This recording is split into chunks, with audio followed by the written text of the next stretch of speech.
Hi, I'm going to talk to you today about laughter. And I just want to start by thinking about the first time I can ever remember noticing laughter. This is when I was a little girl, I would have been about 6, and I came across my parents doing something unusual. Well, they were laughing. They were laughing very, very hard. They were lying on the floor laughing. They were screaming with laughter. I did not know what they were laughing at, but I wanted in. I wanted to be part of that, and I kind of sat around at the edge going, whoo-hoo! Now, incidentally, what they were laughing at was a song which people used to sing, which was based around signs in toilets on trains telling you what you could and could not do in toilets on trains. And the thing you have to remember about the English is, of course, we do have an immensely sophisticated sense of humour. But at the time, I didn't understand anything of that. I just cared about the laughter. And actually, as a neuroscientist, I've come to care about it again. And it is a really weird thing to do. What I'm going to do now is just play some examples of real human beings laughing. And I want you just to think about the sound people make and how odd that can be. And in fact, how primitive laughter is as a sound. It's much more like an animal call than it is like speech. So here we've got some laughter for you. The first one is pretty joyful.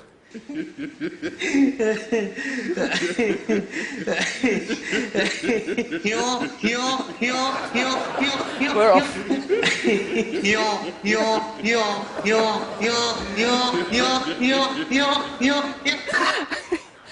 Now, this next guy, I need him to breathe. There's a point in this where I'm just like, oh, you've got to get some air in there, mates, because he just sounds like he's breathing out.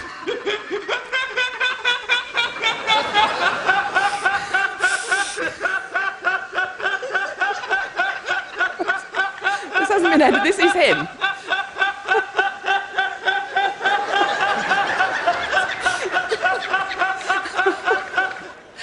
And finally this is a human female laughing. And laughter can take us to some pretty odd places in terms of making noises.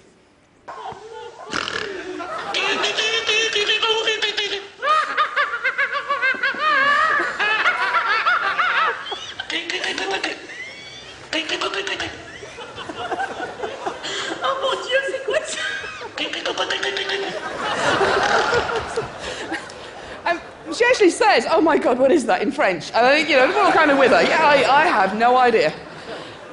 Now, to understand laughter, you have to look at a part of the body that psychologists and neuroscientists don't normally spend very much time looking at, which is the rib cage.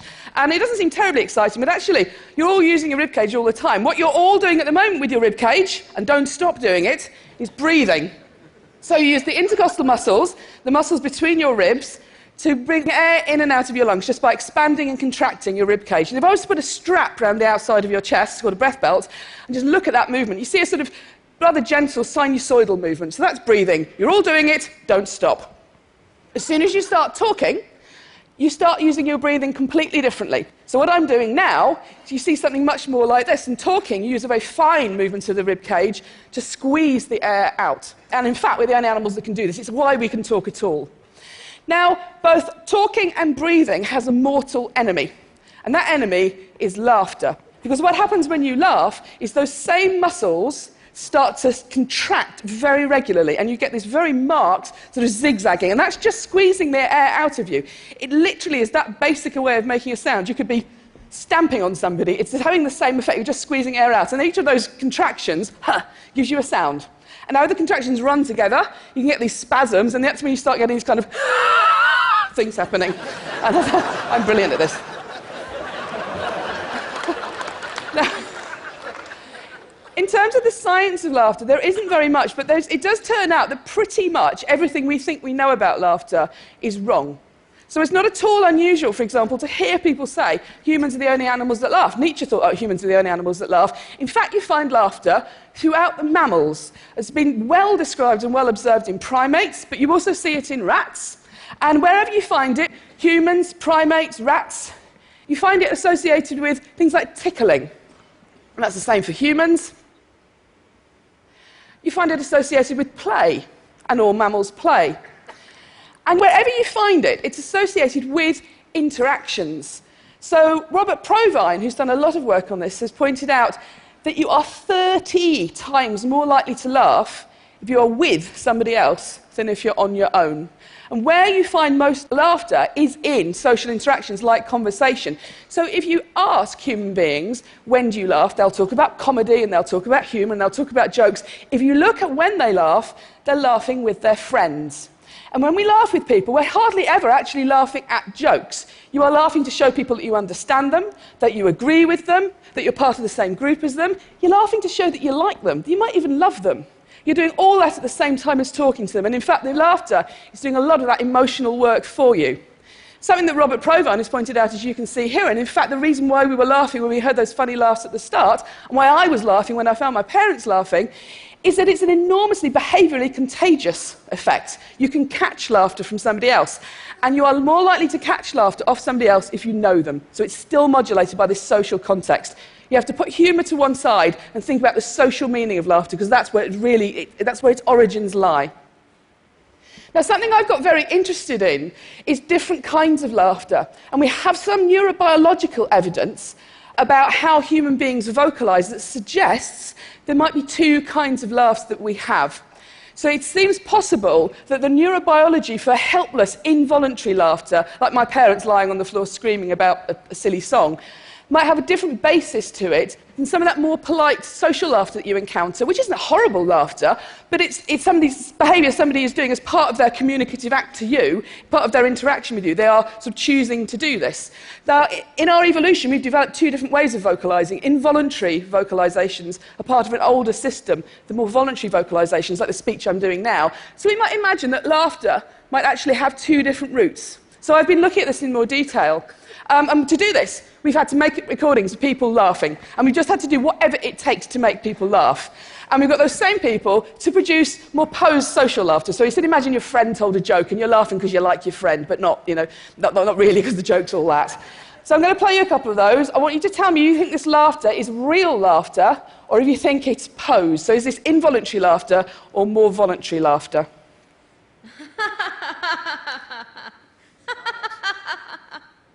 What does that sound like to you? Posed? Posed. How about this one?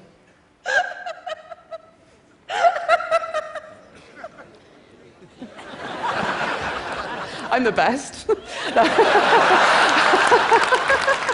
really.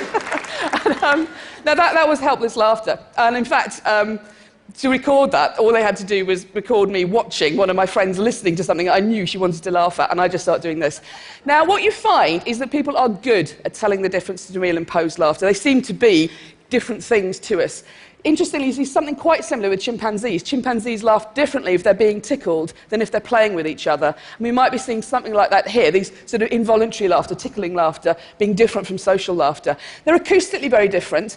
The real laughs are longer. They're higher in pitch. When you start laughing hard, you start squeezing air out from your lungs under much higher pressures than you could ever produce voluntarily. So, for example, I could never pitch my voice that high to sing.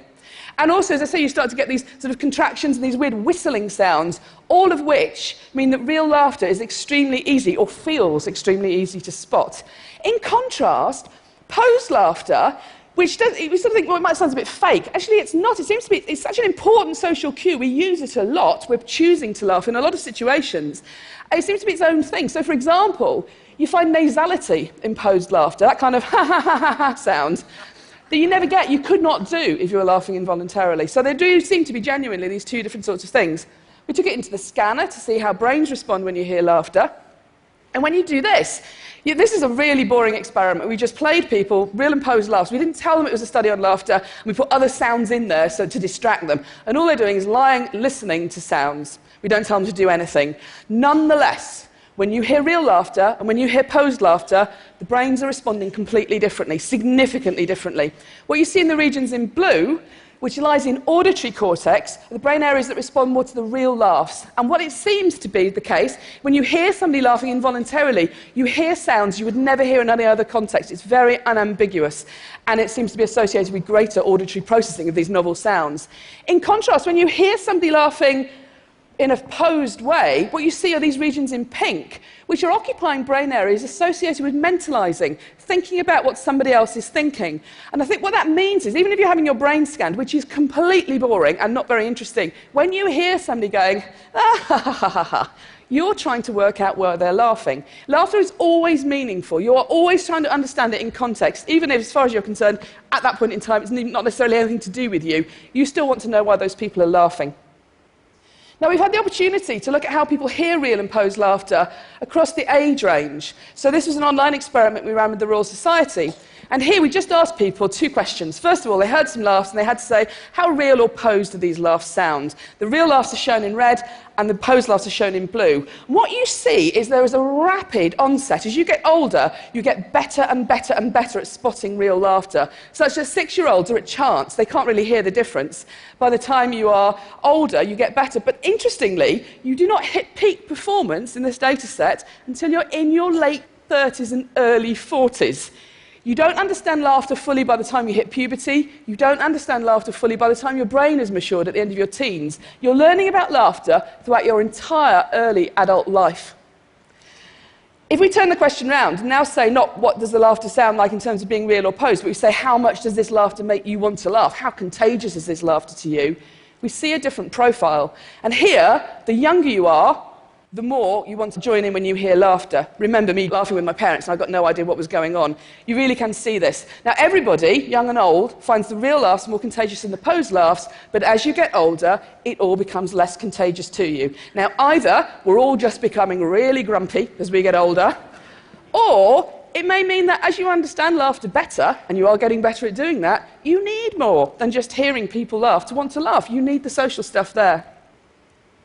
So we've got a very interesting behaviour about which a lot of our sort of lay assumptions are incorrect. But I'm coming to see that actually there's even more to laughter than it's an important social emotion we should look at, because it turns out people are phenomenally nuanced in terms of how we use laughter. There's a really lovely set of studies coming out from Robert Levinson's lab in California, where he's doing a longitudinal study with couples. He gets married couples, men and women, into the lab, and he gives them stressful conversations to have while he wires them up to a polygraph so he can see them becoming stressed. So you've got the 2 of them in there, and he'll say to the husband, tell me something that your wife does that irritates you. And what you see is immediately, just run that one through your head briefly, you and your partner, you can imagine everybody gets a bit more stressed as soon as that starts. You can see physically people become more stressed. What he finds is that the couples who manage that feeling of stress with laughter, positive emotions like laughter, not only immediately become less stressed, they can see them physically feeling better, they're dealing with this unpleasant situation better together, they are also the couples that report higher levels of satisfaction in their relationship and they stay together for longer. So in fact, when you look at close relationships, laughter is a phenomenally useful index of how people are regulating their emotions together. We're not just emitting at each other to show that we like each other, we're making ourselves feel better together. Now, I don't think this is going to be limited to romantic relationships. I think this is probably going to be a characteristic of close emotional relationships such that you might have with friends, which explains my next clip, which is of a YouTube video of some young men in the former East Germany on making a video to promote their heavy metal band, and it's extremely macho and the mood is very serious, and I want you to notice what happens in terms of laughter when things go wrong and how quickly that happens and how that changes the mood. He's cold, he's about to get wet, he's got swimming trunks on, he's got a towel. Ice. What might possibly happen? Video starts. Serious mood. And my new band is called SophieScott. We're off. And his friends are already laughing. They're already laughing. Hard. He's not laughing yet. He's starting to go now.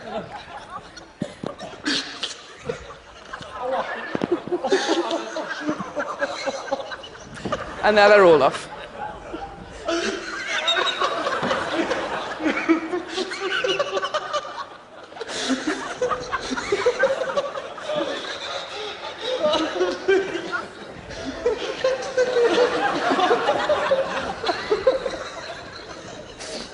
sure.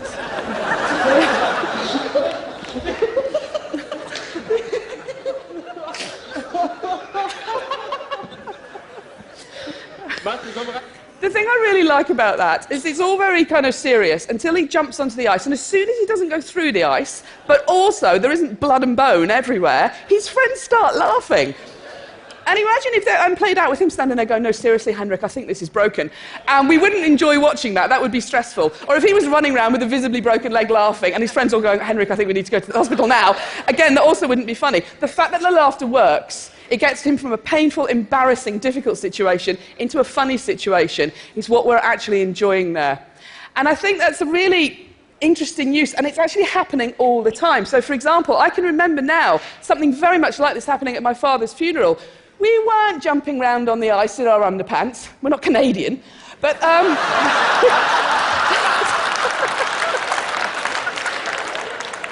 these events are always difficult. I had a relative who was being a bit difficult. My mum was not in a good place. And I can remember finding myself, just before the whole thing started, telling this story about something that happened in a 1970s sitcom. And even at the time I thought, I don't know why I'm doing this. And all I realised I was doing was I was coming up with something from somewhere I could use to make her laugh, together with me. It was a very basic reaction to try, for some reason, we can do this. We can laugh together. We're going to get through this. We're going to be okay.